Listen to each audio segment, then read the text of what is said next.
All right, over to updates from the African continent. Now, the ECOWAS and the African Union are now at odds over what sort of an approach to take when it comes to the crisis in Niger. Haim has all the details for you. Thank you so much, Shivan. Let's start by looking at what's transpired so far on ground. Now, the junta-appointed Prime Minister Lamine Zain made an unannounced visit to Chad on Wednesday, where he met President Mohamed Idris Deby to seek support. After the meet, Zain said that they expressed the feeling of good neighborliness and brotherhood between Chad and Niger. Niger and Chad share a 1,200-kilometer-long border. Remember, Chad's leader, Deby, had flown to the Nigerian capital, Niamey, 4 days after the coup.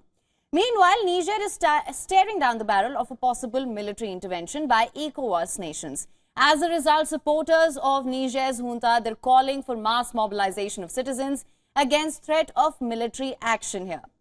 Now, several civic society groups are calling volunteers from across the country to register to support the country's armed forces. And as per reports, the junta is aware of the call for mobilization but not involved in the recruitment itself, which is set to begin from Saturday in the capital.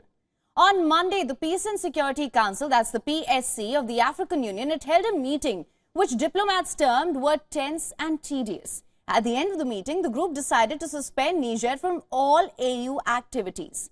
We'll bring you more on the AU stance regarding Niger in just a bit now. But just before that, the United States has appointed a new ambassador to Niger who will be arriving later this week. Another very important point here.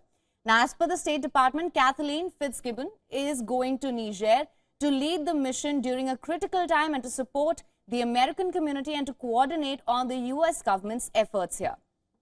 Let's just move on to another face-off that is brewing among African nations. It seems that the African Union and ECOWAS group are at loggerheads over how to deal with the situation in Niger.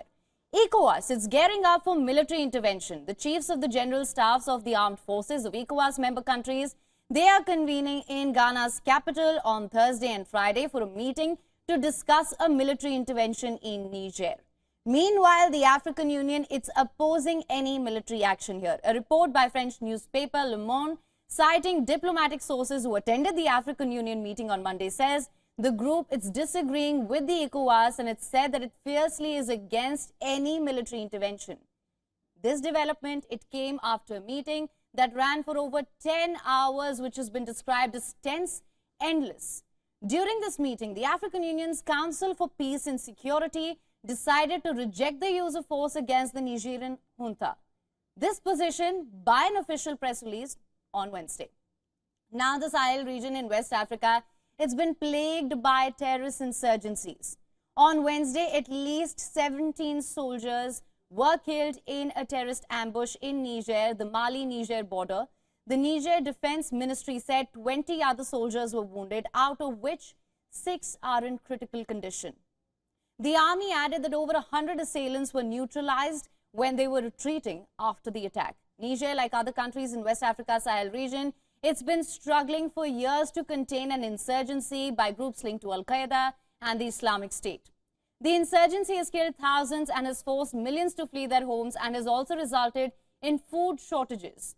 Niger hosts US, French, German, Italian troops as part of international efforts to combat the insurgency. However, the deal was struck with the now deposed government, and with the mutinous takeover, the future of the foreign contingents, that of course remains unclear.